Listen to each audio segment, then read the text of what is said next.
On board it and well, good morning. Mm-hmm. Yeah. What's that? Good morning.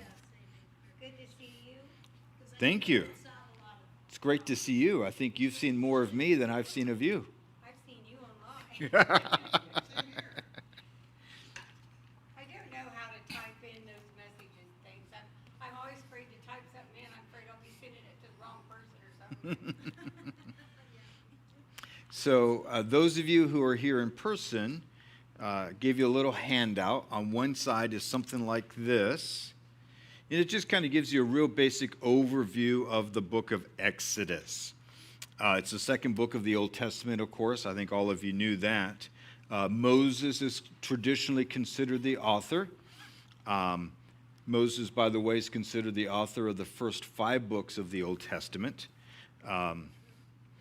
Written roughly about 1400 BC. That would be before the time of Christ.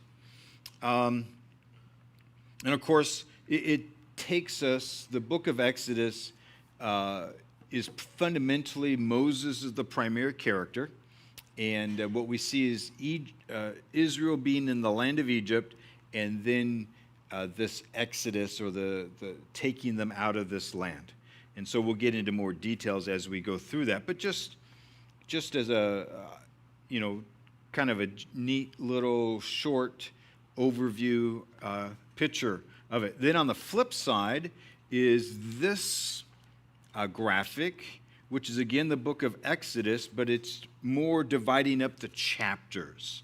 So give you a basic overview or outline of the book of Exodus. So, for example, chapters 1 through 3 is really Hebrew history and the background of Moses that we won't get to all that much today. We'll cover chapter 1 today, and we'll get to sort of what happened at the end of Genesis, roughly 400 years later, to the beginning of Exodus. And so it just kind of gives you a rough outline of things. For example, Moses leading the people, it quickly picks up with that. Then the wanderings in the wilderness, God giving the law, the golden calf, you may recall that. And then, of course, the instructions on constructing the tabernacle. Tabernacle is different than the temple. The temple was designed after the tabernacle, but the tabernacle was a tent-like structure that traveled with the nation of Israel wherever they went. And then also just sort of a foreshadowing for us that the dwelling place of God is with his people, not in a particular location. And so the dwelling place of God is in your hearts. So that kind of just gives you, that's what that is, and that you can take that home, or don't wad it up and throw it away, please. But if you do, then at least make sure you get into a trash receptacle as opposed to throwing it on the ground. And I'm so glad that you're mature enough. If I was teaching children, I would say that, and that's exactly what they would do. They would just start waddling it up or making paper airplanes out of it, or if it was me, I'd be making spit wads out of it and that sort of stuff. So what we'll see this morning is a couple of things. Yahweh, of course, God himself, begins to fulfill his covenantal promises to save the people for himself. What do we mean by that? The covenant that he had made with Abraham, with Isaac, and then also with Jacob, that he is going to fulfill that. And what is that promise? That God would provide a redeemer. That God would provide a redeemer. So what we see here in the book of Exodus is really this narrative about from Joseph's death. That's where Genesis ended. Joseph had died, and his bones were what? Kept in a casket, but above ground, because he gave instructions to his family, carry my bones back to the promised land when we get there. He was a man who had died in faith. And so it narrates that with Joseph's death to Israel's encampment at Mount Sinai. So and of course the Lord giving the law and the instructions to that. Geographically, it's in Egypt. Hopefully, most of you can think about that, but Egypt is up this way is Israel proper. This down here, of course, is the Red Sea. The Suez Canal comes through here now. It wasn't there, obviously, during the time of Moses and so forth. Egypt was a world power at the time, or during this entire time period. Egypt was concerned about invading armies, and you may recall this, and I think I'm just reviewing stuff for a lot of you, but the primary military forces or empires were Egypt, and then off to the north, whether it be the Assyrians, later on the Babylonians. Those were world-dominating empires, and of course, the pathway to get between the two of them was right through Israel. So if the Egyptians wanted to come and conquer the northern territories, they had to go through Israel to get up to the area of the Assyrians, or modern-day northern Iraq. Later on, much later on, the Babylonians became a power. The Medes and the Persians became a power. And, of course, they didn't go across the desert of Saudi Arabia because it's a desert. And if you're smart, you don't take a whole bunch of people through the desert. So anyways, that's the idea. And the location of Mount Sinai is not certain. There's lots of speculation, and it kind of depends on which scholar or which archaeologist you follow as to whether Mount Sinai is located down here. Some people think it's up over here. The honest answer is we're not really sure where it is. The events we're quite sure on, but we're not sure about where exactly Mount Sinai is. So we're going to start off in Genesis 1 with sort of the conditions of the nation of Israel. Exodus 1. Exodus chapter 2 is going to be more specifically about Moses and then his raising in the Pharaoh's household, and then, of course, his running away. We'll find that in the first few chapters of the book of Exodus. But as far as a timeline, Moses is born, and he won't be born in chapter 1, he'll be born in chapter 2.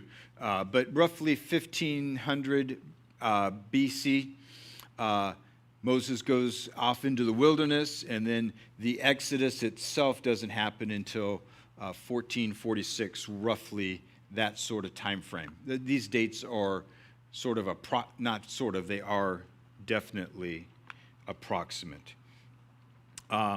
We find some archaeological evidence to support some of the things that we have going on. We have archaeological evidence of other nations inscribing and making mention of the nation of Israel that are roughly dated to close to or a little bit after what we think is the Exodus time frame. Why is that important?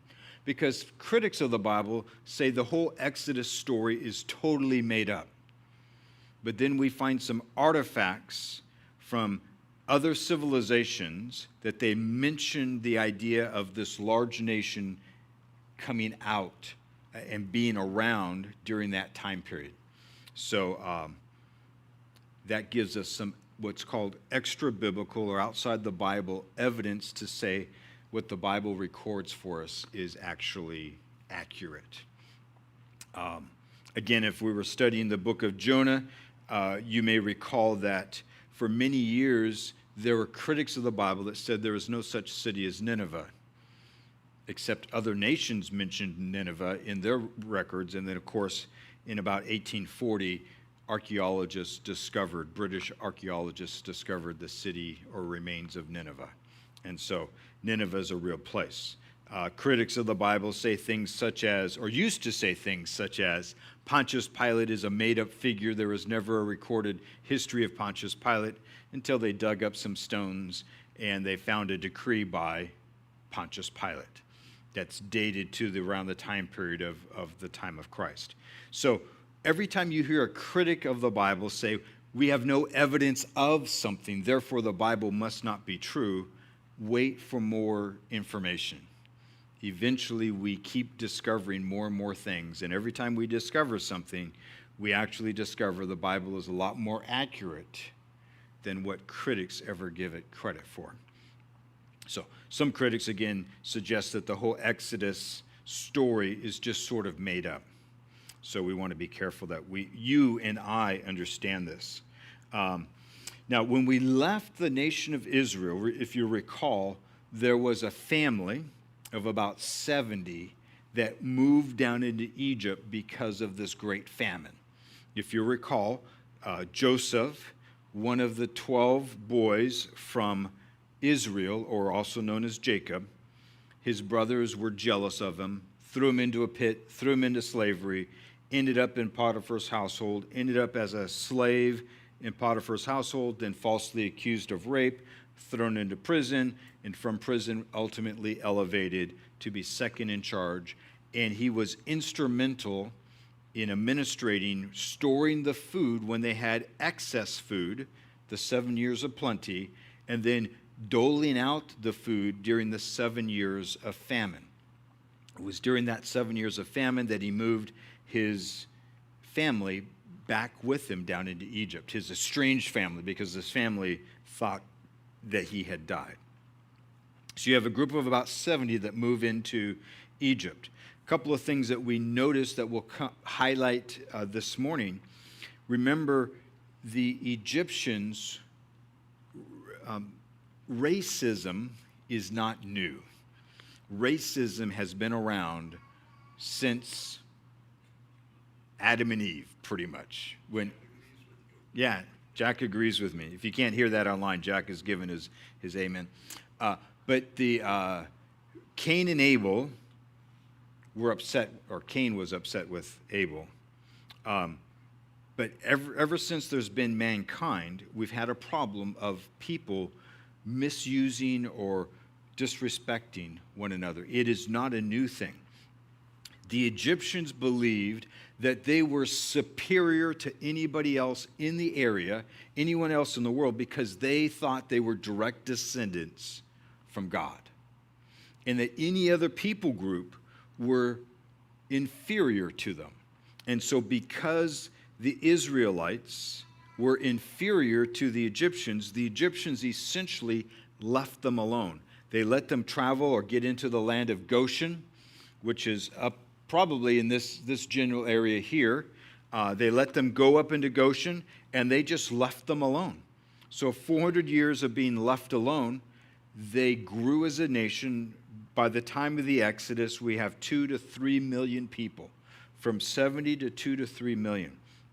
We might say 4 generations, meaning that if others lived to be roughly around 100 years, there could be at least 4 different generations. And what does that say to us? That Egypt became a protective womb for the nation of Israel. If they had remained in Canaan as a small tribal family unit, they probably would have just succumbed to the temptation to intermarry with the local tribes, and they would have just been assimilated. They just would have been forgotten by history. But because God in his infinite wisdom moved them down into Egypt and then allowed them to grow, that they could be independent, not intermarrying with others, and therefore they could be a distinct people group. And now, 400 years later, they're large enough to maintain their identity.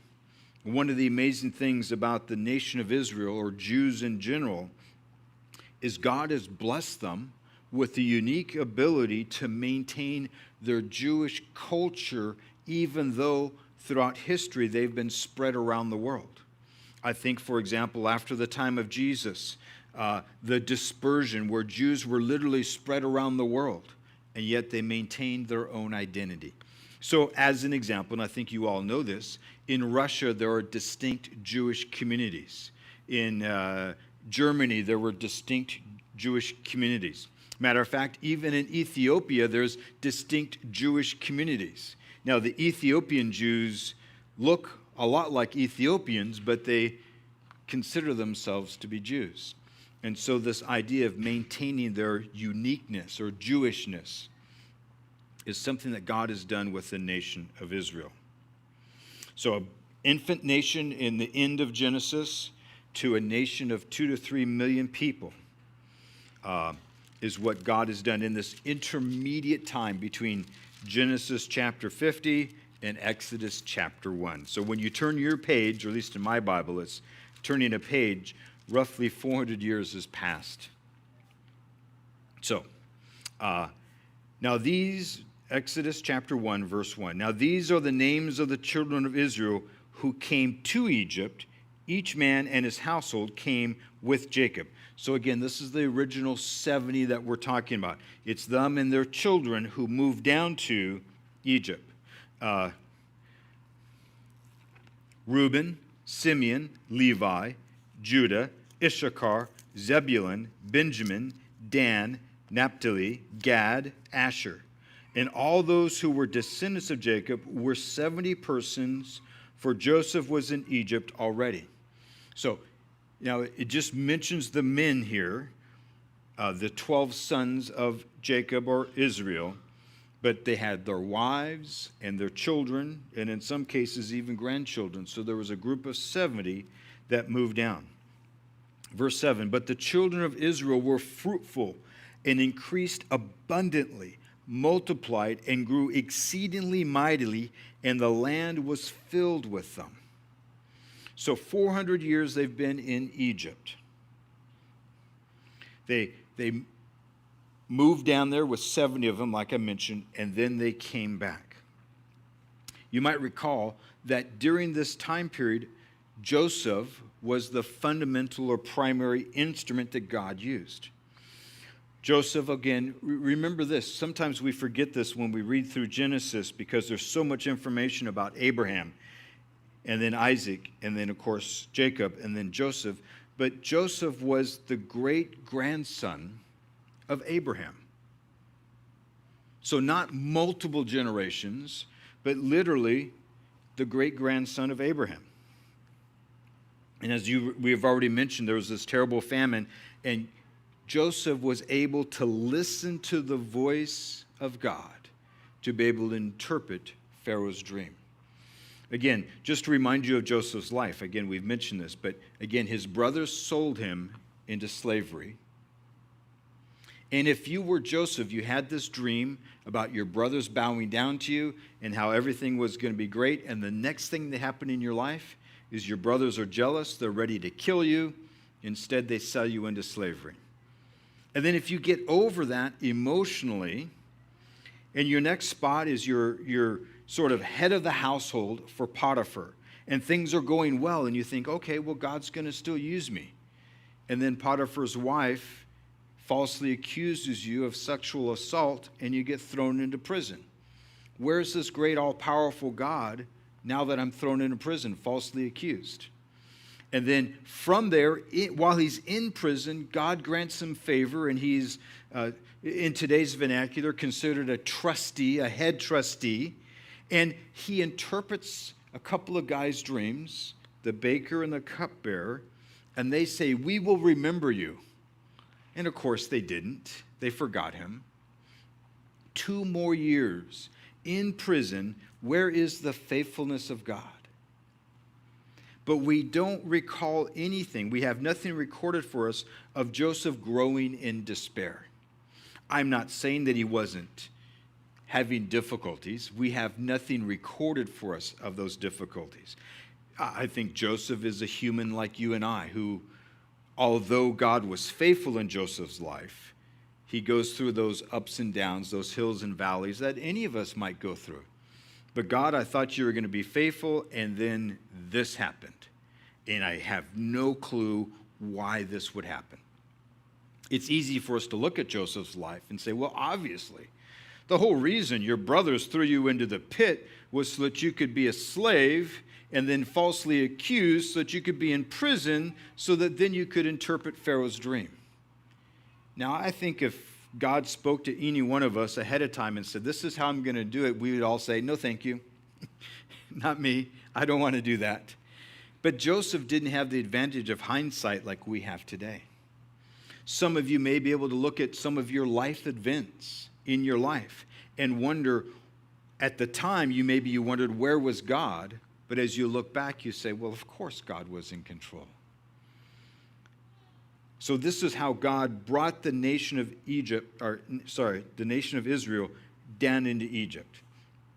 And it was because God blessed Joseph, and Joseph was willing to be used of the Lord, to hear the Lord's voice, and then to exercise wisdom, that Joseph was elevated to the point where he could bring his entire family and they could grow and flourish in the land of Egypt.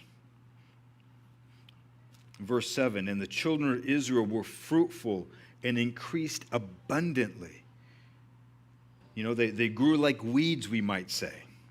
As we'll find here in this narrative here in chapter 1, they were having multiple children. God was blessing them with lots of children. And because they were having lots of children, their numbers grew tremendously. Interesting. If we go back to Genesis chapter 47, notice this. So Israel dwelt in the land of Egypt, in the country of Goshen. They and their possessions there, and grew and multiplied exceedingly. So the closing chapters of Genesis tell us this is what happened in the land. And here in Exodus, the beginning of this story, he again shows to us or relates to us how God had blessed the nation of Israel. Indeed, they multiplied exceedingly over these couple of generations, and the land was filled with them. And we'll see here in a few moments that the Egyptians were jealous of them because they were so numerous. It's the idea that they became scared of them because they had so many people. Again, the Egyptians were a world power during this time period. The Egyptian empire lasted for multiple generations, and even until the time of Romans, they were still, not the book of Romans, but the time of Rome, they were still a world empire. Today, we go down into Egypt, or we see pictures of Egypt, and we see these pyramids being built, that were built. And of course, it took lots of labor, lots of work to be able to do that, and great skill. Great skill to build them, great skill to administrate or organize all these things. So Egypt has been a world-dominating power. And it's not today, but it certainly has been a world-dominating power. So they multiplied exceedingly. Again, remember, the family started with just a few. And God has blessed them to again be 2 to 3 million as they leave the land. Looking on to verse 8 now. Now there arose a new king over Egypt who did not know Joseph. So Joseph had tremendous favor with the first king, or the first Pharaoh that Joseph had encountered, and appropriately so, you may recall. A famine was coming. Joseph accurately interpreted the dream, and it happened just the way Joseph said. 7 years of plenty, followed by 7 years of famine. My goodness, Joseph is an expert, and he has preserved the nation of Egypt during this time by the hand of God. And so you might accurately say that the first Pharaoh that Joseph had encountered certainly relished him. Joseph was highly respected in the land. But of course, now a new Pharaoh has come, a new leadership. We might think of our own nation, and we might look back and say, well, this person in our history was a good president, and look at the things that person did, or this person did, or these explorers or military people, whatever it might be. We might say, wow, look at all these wonderful things people in our history have done. But of course, when a new regime comes in, those old things oftentimes can pass away. And we quickly forget what was fundamental in some people's early lives, or at least in our nation's life. The fundamental reliance upon God has evaporated under our current set of leadership in our land. Verse 9, and he said to his people, look, the people of the children of Israel are more and mightier than we. So they grew from 70 to, again, millions, and they grew to such an extent that the Egyptian Pharaoh was scared of them. So his solution is, and again, the solution of mankind fighting against God is oftentimes this: come, let us deal shrewdly with them, lest they multiply. And it happened that in the event of war, that they might also join our enemies and fight against us, and so go up out of the land. So they were scared that they would lose them. They didn't want them to leave the land, and they were scared of them joining the enemy. Now, one of the enemies of this time would be the Hittites, which were north of them, that they would come down. And the Egyptians were concerned that if the Hittites rebelled or came to attack them, that the Jews would rebel at the same time, an insurrection, we might say, and then they'd have to fight a war on two fronts. And so they were scared of them, and so they wanted to subject them. Their solution was to be inhumane. The solution was to be cruel so that they could preserve themselves. And that's a human fault, a fallen fleshly fault, that we would tend to strike out against somebody else in order to protect ourselves. I'm sure all of us at one time or another have done it. I'm sure we've all experienced it ourselves. When somebody tries to defend themselves, they instead attack us, or we attack somebody instead of just saying what's really true. So the Egyptians were famous, or we might say infamous, for their proud sense, and remember I touched on this already, but their proud sense of racial superiority.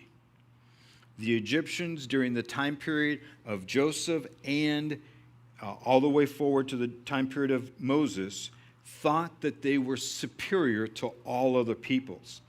And because of that superiority, they were perfectly comfortable with discriminating against others. When we as a people or individuals begin to think that we're better than somebody else, then it excuses us to treat other people poorly, whether that be on an individual basis or it be on a cultural or a national basis. Whenever we think too highly of ourselves, it leads us to treat other people poorly. It might be not so much skin color, but it could just be academically. Well, I've got a long list of alphabet letters after my name, so therefore I'm better than anyone else. Or maybe my job, I'm the owner of the company as opposed to being the janitor of the company, and therefore I'm better than others. And we certainly can recognize that people have different roles and maybe education backgrounds, different skill sets, but we're never to think of ourselves as superior to others. This sounds so much like Nazi Germany, doesn't it? The era of superiority, that the whole idea that allowed the Holocaust to exist was the Germans were taught that they were superior by birth to anyone else. And so if you had a deformity, or if you happened to be Jewish, or if you happened to be a Christian, it set the scene to discriminate against people to the point of death. And again, the Egyptians fell into that same thing. Discrimination, or the idea of being superior to somebody else, is always unbiblical. One of the keystones for Christianity is for us to understand that we are all saved by the grace of God. No one is better than anyone else. Even amongst Christians, sometimes we find Christians getting caught in sin one or another. And unfortunately, too many times, even in the church world, we act superior because I don't have their weakness. But we all have weaknesses. We all have a tendency to sin. And so we need to be on guard and indeed take on the attitude of Christ, which was one of humility and graciousness. Again, not excusing sin, but not considering ourselves to be superior. And again, they were concerned in the event of a war. They had an idea that they were superior to others, and then in the event of war, they feared that the Israelites would rebel against them. And so it goes on here to say, verse 11, they set taskmasters over them to afflict them with their burdens, and they built for Pharaoh supply cities, Pithom and Ramses. Now, this is not the building of the pyramids. The pyramids were built before the Israelites were ever there. So it was from a generation or several generations before this. But when it says they set taskmasters over them, what it really says, it's a polite way of saying they became our slaves. Whether it was slave in name or slave in practice, it still is the idea that they became their slaves. They set taskmasters. In other words, they demanded that they do certain work, and they paid them very little to nothing.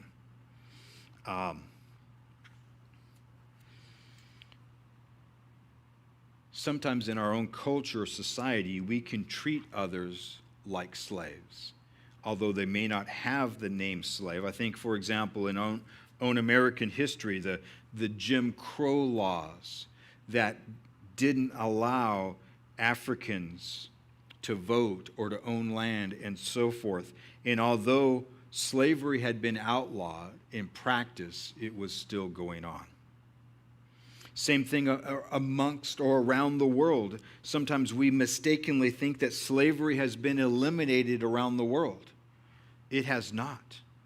Slavery exists today, whether it be the sex trafficking or the outright slavery of individuals. In certain parts of the world, a person becomes so indebted to a corporation and they get paid so little that they end up being slaves for life.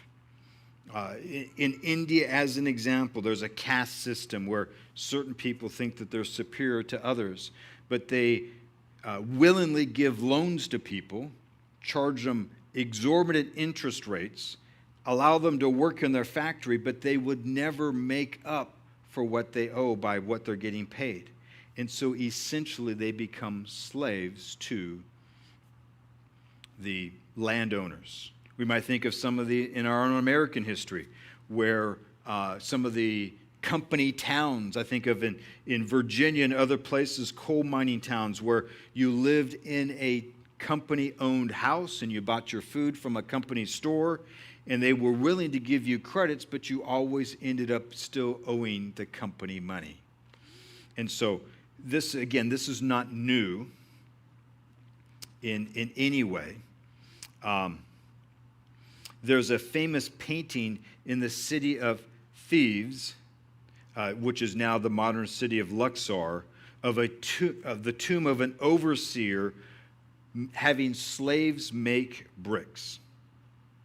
The painting shows the overseer armed with great big whips, the rank denoting that, and the idea of the Israelites becoming their slaves. Some estimate that the slavery of the Israelites could have lasted from 100 to 200 years. Yet, in spite of all this, they continue to increase in number. So the Egyptians made the children of Israel serve with vigor. In other words, hard labor, verse 13. And they made their lives bitter with hard bondage, in mortar, in brick, and in all manner of service in the field. All their service in which they made them serve was with rigor, which is harshness or hardness. So they were brick makers, and they also served in the field as farmers or farm hands. And they did all this, and yet Israel continues to prosper. They multiplied and grew. I'm sorry, I skipped verse 12. I didn't mean to. But the more they afflicted them, the more they multiplied and grew.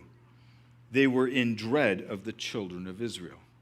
So the harsher the conditions they set for the nation of Israel, the more children they had, and the less their children died. Now, that's got to be extremely infuriating if you're the Pharaoh or the king of Egypt. Your whole purpose is to diminish the ability of Israel to rebel against you. And yet, the more you try to stop them, the more they grow. Now, when we think, kind of pull back the curtain in the spiritual scene, who do you think was inspiring Pharaoh to be harsh to the children of Israel? I think we'll see this even more, but I would say to you that Satan clearly understands that the Messiah would come from the hand or the family of Joseph and his brothers. And Satan wants to thwart that. And Satan will do whatever he can, yet no matter what somebody does against God, God is always going to rule. So they grew, the nation grew in spite of their affliction. And notice this in Isaiah 54, it says this, "No weapon formed against you shall prosper." Now, understand this. Maybe you've been following the news, maybe you haven't been following the news, but especially in California right now, there are governmental officials who are seeking to, what they say is because they're really scared about the coronavirus, that you can't gather or sing indoors for church service. They're dictating what form or how you should do worship. But if you go to the casino, that's okay. If you go to the grocery store, that's okay. So there certainly, at least on the surface, to me, seems to be a great hypocrisy here. And you might be discouraged to hear about that. And in other jurisdictions, they've had similar things. Early on during the COVID, there was certain states that had outlawed even gathering together in the parking lot and under threat of arrest, that if you were to gather together in a parking lot and sit in your own individual cars, that you would therefore be subject to arrest. And so I certainly think that Satan wants to discourage Christians. But remember, our Christian faith, our worship of God is not limited to a place. So even if the churches are all shut down across the United States, it doesn't limit our ability to worship God.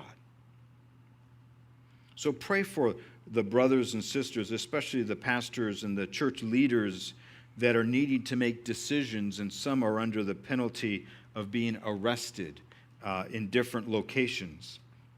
Some have already been fined lots of money because of their gathering together, even though they are practicing all the other guidelines, yet they have chosen to gather together to worship. So pray for them. Tertullian, who's an early Christian writer, said the blood of martyrs is the seed of the church. So the more the Egyptian Pharaoh tried to stop Israelites from growing or getting stronger, the more they grew stronger. And I think right now the church is growing, not so much numerically, but especially our brothers and sisters in California, in other places. I think their faith is being challenged, and because of that, they're growing spiritually.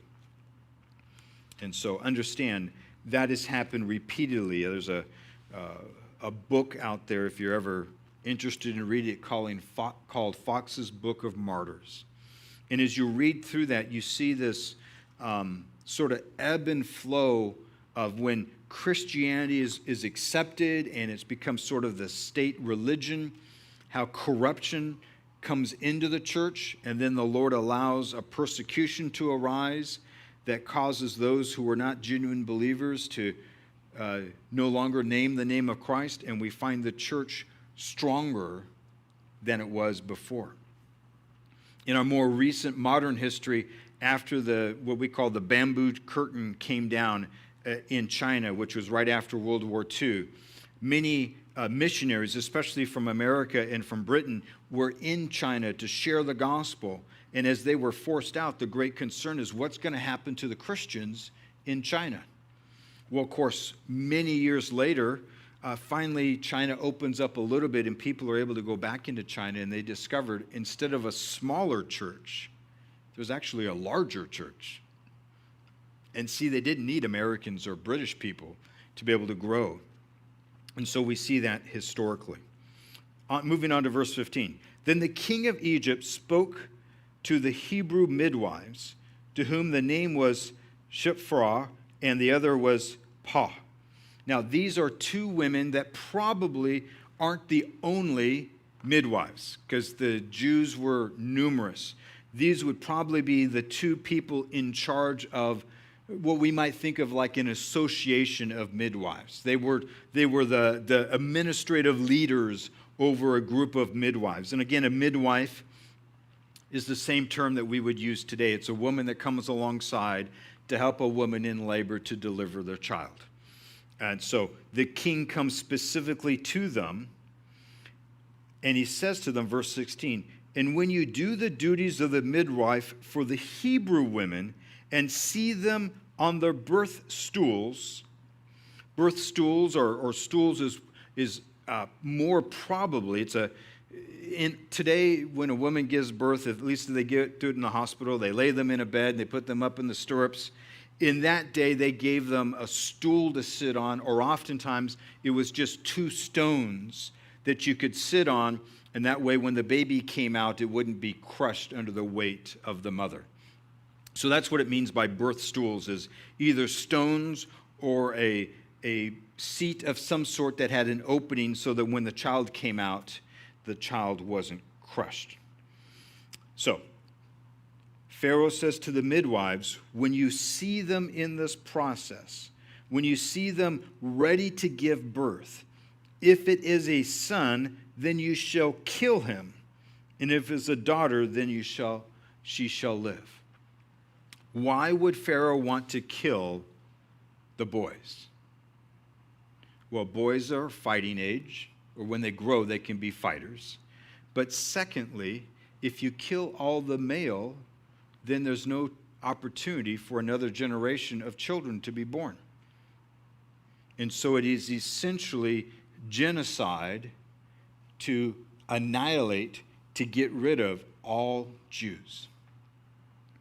Certainly, this is the first recorded thing that we have regarding this, but it certainly hasn't been the only time throughout human history where individuals have tried to annihilate another group of people. Sometimes it's based on religion, sometimes it's based on racism, but the idea that we would just annihilate somebody else. But, verse 17, but the midwives feared God and did not do as the king of Egypt commanded them, but saved the male children alive. So these midwives had a greater respect for God than the rule of the king. Certainly the Pharaoh or the king had tremendous power, and there would be a fear of punishment from the king or from the government, but there needs to be a greater fear or greater respect for God. There are times when civilian government commands Christians to do something that's clearly against God's command. And the midwives were in that position. They only had one real right choice, either to obey God or to obey man. And we find, of course, in the New Testament, the apostles, the early apostles, Peter specifically, having the same sort of dilemma. And they were challenged. They were brought in by the religious leaders. They had been beaten. And then they said, don't ever preach in the name of Jesus anymore. And Peter's response was this, found in Acts chapter 4, verse 19. Whether it is right in the sight of God to listen to you more than to God, you judge. Now, again, they were the religious leaders, and they kind of just threw it right back in their court. You say that you're a religious leader, that you honor God. Who should we follow? And then it goes on to say, but as for us, we will choose to follow God. So the question is, Are there times where Christians have to disobey the civilian government? And I think the answer is yes. Now, we have been blessed in the United States of America that very few, if ever, have Christians really had that sort of a challenge historically. But I think some of those challenges are coming to us today. And we must choose who we're going to serve. Now, if the government says you must pay taxes, guess what? You're obligated to pay the taxes. If the government says the speed limit is this, guess what? We're obligated to follow the speed limit. If they have building codes that say, no, you must build a building this way, then you must build the building that way. But when the rules or the regulations are specifically against God, in other words, and there's a movement amongst some that they want to interfere into the hiring practices of churches and say that a church must employ those who are not followers of their same religion, we might say. In other words, put it this way. There are those who are trying to push legislation that would require churches to hire people who don't believe in Jesus, and those that would openly have lifestyles that are contrary to the Scripture. So far, that push has not been successful, but that is a legitimate push. Oftentimes, it's cloaked in things of fair hiring practices. But when you understand what they're really saying is that you must hire the Satanist to be on staff at the church. Within the chaplaincy program, both in the military and in hospitals and in prisons, that is exactly what has happened. That in the hospitals and the military and in prisons where they have official chaplains, those chaplains are instructed to facilitate not only Islam, but American heritage, Native American worship, Satanism, and the list goes on. What at one time was designated as a biblical influence for people that find themselves either in hospitals, and most of our hospitals were started by Christians or Christian organizations, hence the name Presbyterian comes from the Presbyterians starting a hospital setting to minister to people's practical needs as well as their spiritual needs. In the military, as early as the American Revolution, chaplains were placed in the military to provide for the spiritual welfare of soldiers. Of course, today that has all been twisted, where chaplains, especially in the military, are forbidden to pray in the name of Jesus. And so that's an ongoing challenge. Those are things that are going on in our culture today. Certain counties and certain institutions across the land have tried to add building restrictions to churches to the point where they would be unable to build. Not just we need a safe building, but they have tried to, through zoning, make it exclusive that only businesses can be in this certain area and no churches in this area, which has led to numerous legal fights. And up to this point, the churches have won. But of course, we see the climate of our nation turning against that. Where today, different houses of legislature, whether that be state, city, or nationally, we are inviting, or they are inviting, non-Christians, Satanists at times, to come in and ask for a blessing over the procedures. We've outlawed prayer from school. Now, you can outlaw it, but you can't take prayer out. The moment you give a kid a test is the moment a kid's going to begin to pray, oh, God, help me, even if they don't believe in God. Oh, God, help me get this right. So, but we're not to be discouraged. But if there are times when we find ourselves in a choice between obeying God and obeying Scripture or the government, we must obey God. Our brothers and sisters in other countries face the same dilemma. We are told very clearly in Scripture to share our faith, to worship the Lord. And there are, in different countries, edicts that make it illegal to do those kinds of things. So, you and I, before it happens, should determine what our choices are going to be. Verse 18.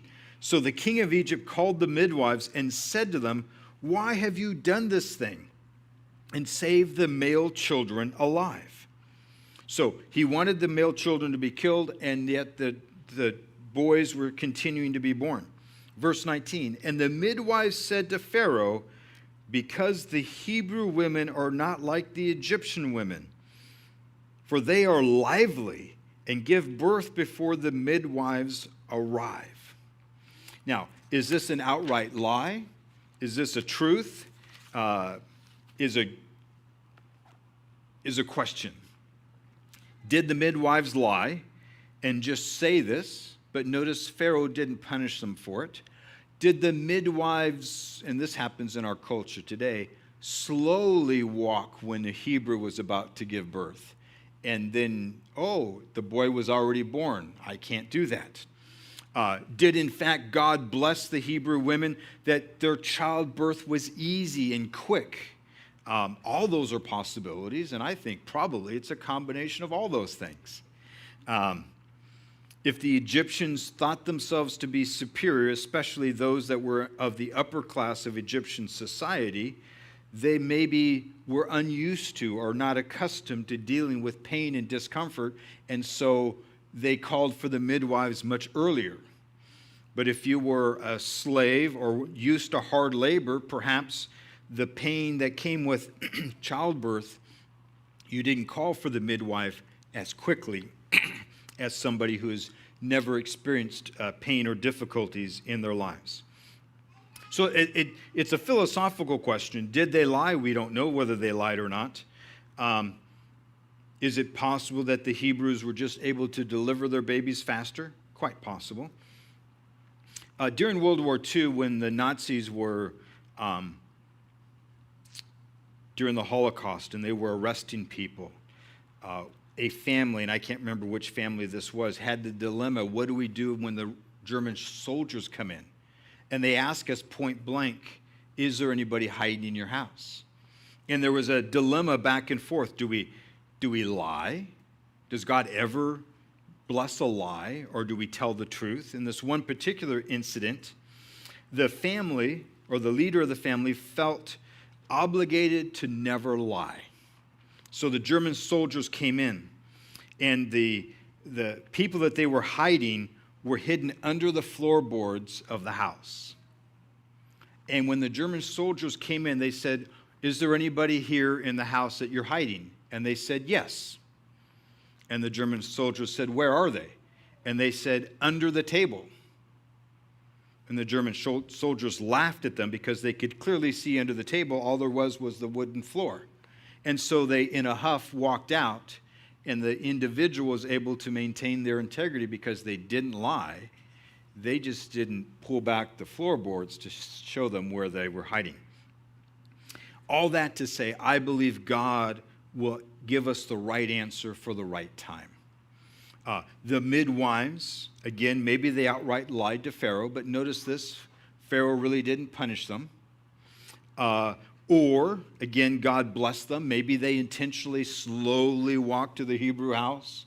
Maybe they got lost on purpose along the way. And we see that happening in our society today. We even have a term for it, slow walking. Maybe it's a piece of legislation or a document of some sort or another. They don't outright lose it. They just slowly walk it around. Or it sits in somebody's inbox for a very long time.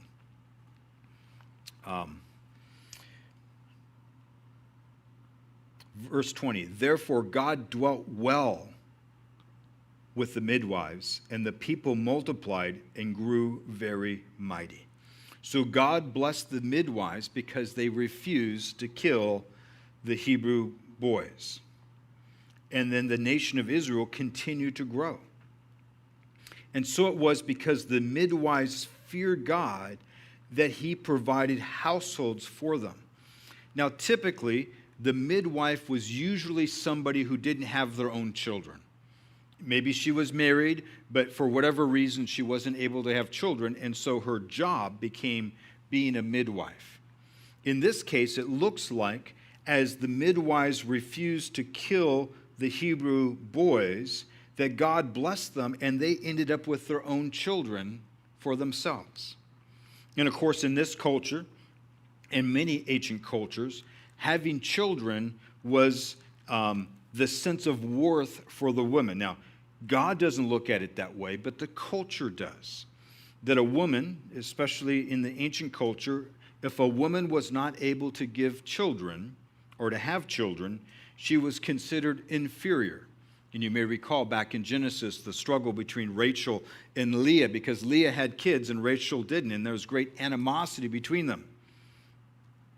So culturally, the value of the woman was based on her ability to bear children, to the point that the wife or the woman was normally blamed for the sex of the child, even though today we know the male has much greater influence on the sex of the child. But you see how man can get things twisted.